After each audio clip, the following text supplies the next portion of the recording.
Je suis Brigitte Duconseil, professeure d'allemand à Stanislas Paris. J'enseigne en ECS première et deuxième année en langue 1 et j'enseigne également en SUP et en SP, LV1 et LV2. J'ai une expérience de membre du jury. À la fois, j'ai été pendant 5 ans à Centrale Paris pour les oraux. Et puis, je suis également, depuis l'année dernière, à Rennes School of Business.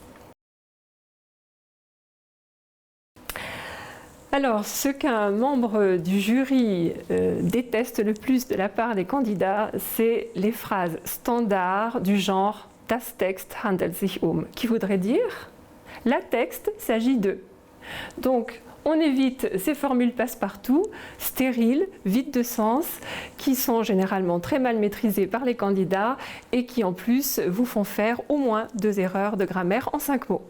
Donc ce que je préconise plutôt, c'est de faire une accroche, une entrée personnalisée qui permettra aux membres du jury de voir que vous avez contextualisé le texte, que vous avez appréhendé l'ampleur du texte, que vous avez appréhendé son contenu et que vous êtes capable de lui donner un cadre. C'est important de pouvoir avoir une approche personnelle d'un texte sans utiliser ces sempiternelles formules passe-partout que les membres du jury exècrent. Alors, je peux donner un exemple si vous voulez. Si vous avez un texte qui traite du Brexit, rien ne vous empêche de faire en introduction personnelle, en 2-3 phrases, une référence à l'actualité, c'est-à-dire fin mars, les 27 pays de l'Union européenne ont fêté les 60 ans du traité de Rome et les Britanniques, la Grande-Bretagne, étaient exclus de ces festivités parce qu'ils avaient évidemment voté le Brexit un an avant. Ce qui veut dire que cette accroche que vous faites va vous permettre de rebondir dessus pour le commentaire personnel. Vous allez pouvoir peut-être après reprendre la construction européenne, ce que va avoir comme répercussion le Brexit par rapport à l'Allemagne, par rapport au couple franco-allemand, etc. Alors pour travailler l'actualité, les préparationnaires ont 2 ans pour lire la presse régulièrement, pour podcaster des vidéos, pour écouter la radio.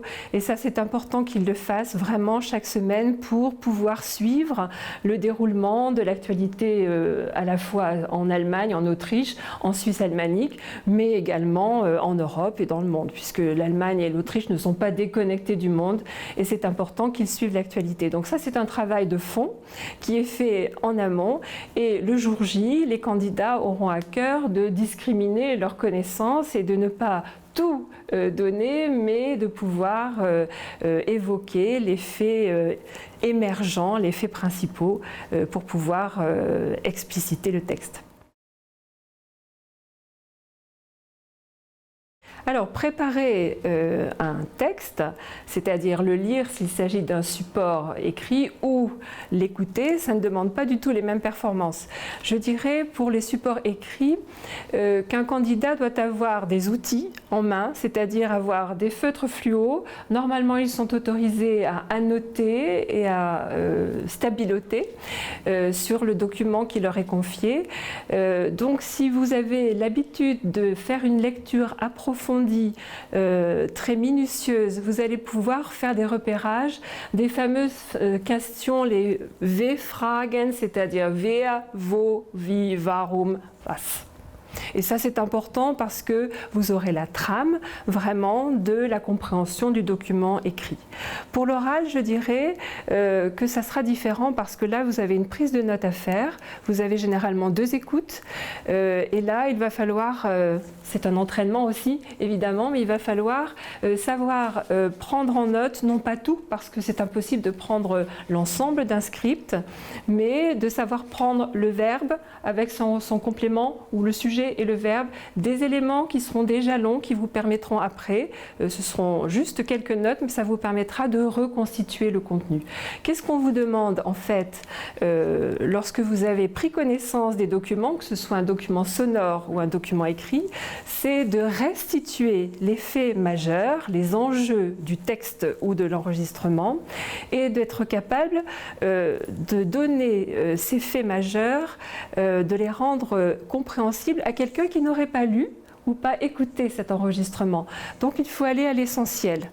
Alors je dirais que la compréhension orale sera peut-être plus approfondie que la compréhension de l'écrit et un candidat sera jugé quand même sur la compréhension affinée d'un document sonore. Et là, si vous avez compris des chiffres, des dates, c'est d'autant de points que vous aurez en plus. Voilà. N'oubliez pas qu'il s'agit de ne pas faire de paraphrase, on vous demande de reformuler. Donc si vous avez juste annoté quelques éléments en marge de votre texte et stabiloter les faits majeurs, vous allez pouvoir articuler de manière logique vos éléments principaux et vous allez pouvoir en fait restituer avec vos propres mots le contenu. C'est important, tous les jurys insistent, les rapports de jury insistent là-dessus, il ne faut pas faire de paraphrase, il faut restituer avec ses propres formulations, c'est très important. Donc à vous de mobiliser un vocabulaire qui vous est propre, à vous de trouver les synonymes, à vous d'enrichir au maximum votre syntaxe. Et j'ajouterais aussi, ce qui est important, c'est de faire voir la logique du texte, c'est-à-dire d'utiliser des articulations logiques ou chronologiques qui vont vous permettre, bien évidemment, de montrer votre compréhension. Et en allemand, il y a une spécificité dans les articles de presse, c'est que souvent, je pense au Spiegel notamment, on part d'un cas particulier et après le phénomène est généralisé. Et souvent, il y a des répétitions. Donc, il est hors de question dans votre restitution que vous fassiez des répétitions. À vous de regrouper les éléments d'information similaires, à vous de changer l'ordre des éléments si ça vous paraît pertinent. Vous êtes entièrement libre. Ce qui est important, c'est que vous restituez des choses que vous avez comprises et que vous allez faire comprendre à l'examinateur. Les réactions que vous pouvez percevoir en tant que candidat d'un examinateur ne sont pas forcément l'approche et l'appréciation qu'aura l'examinateur. En général, un examinateur est bienveillant. Il va essayer de vous poser des questions pour faire sortir le meilleur de vous-même.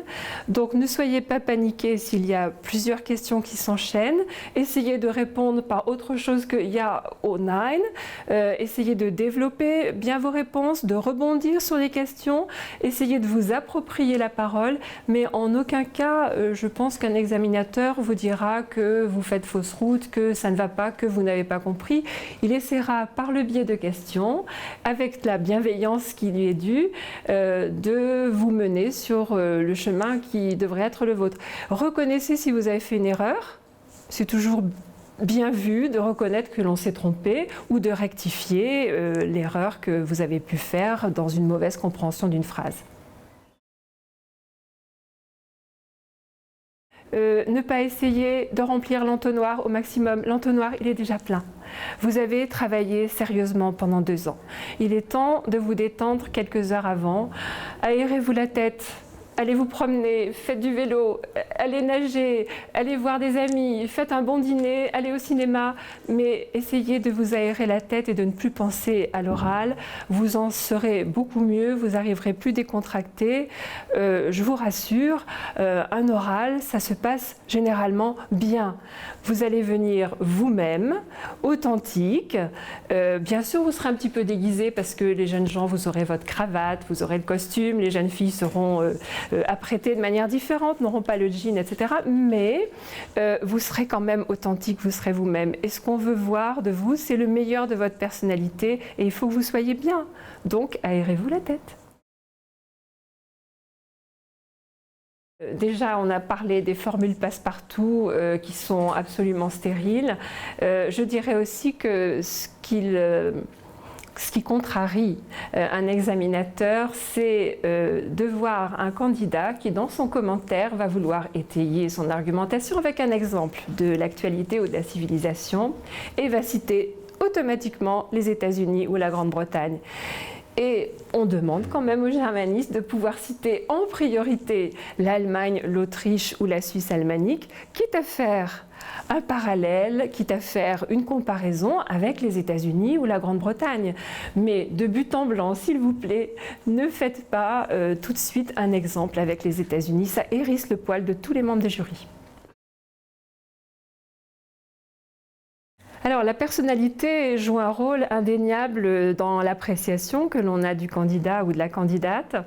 Ce n'est pas une question de sympathie, d'empathie, etc. C'est une question d'être authentique, d'être soi-même et d'avoir des choses à dire et de donner envie à l'école de vous prendre comme futur étudiant.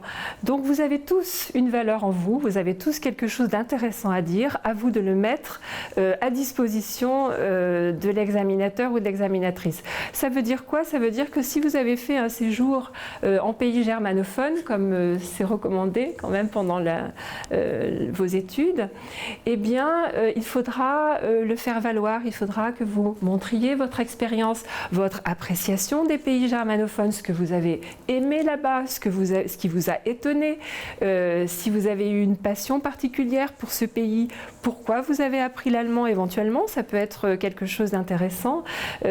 Donner envie en fait à l'examinateur de discuter avec vous pour en savoir plus, pour connaître en effet votre personnalité, ce qu'il y a au plus profond de vous-même et ce qui est votre valeur humaine. Ça, c'est important. Soyez vous-même, encore soyez authentique, ne vous jouez pas un personnage.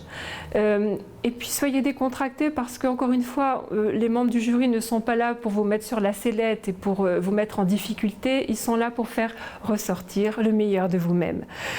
Donc soyez le plus décontracté possible, je sais que c'est facile à dire, c'est moins facile à faire. Respirez un bon coup, prenez une bonne respiration, emportez quand même de quoi boire. Petite bouteille d'eau, vous avez tout à fait le droit de boire. Surtout pensez bien que dès lors que vous pénétrez dans la salle, vous êtes déjà en état d'être examiné, ce qui veut dire que vous devez parler l'allemand en l'occurrence. Pensez à dire bonjour, guten Tag, guten Morgen, c'est toujours bien vu.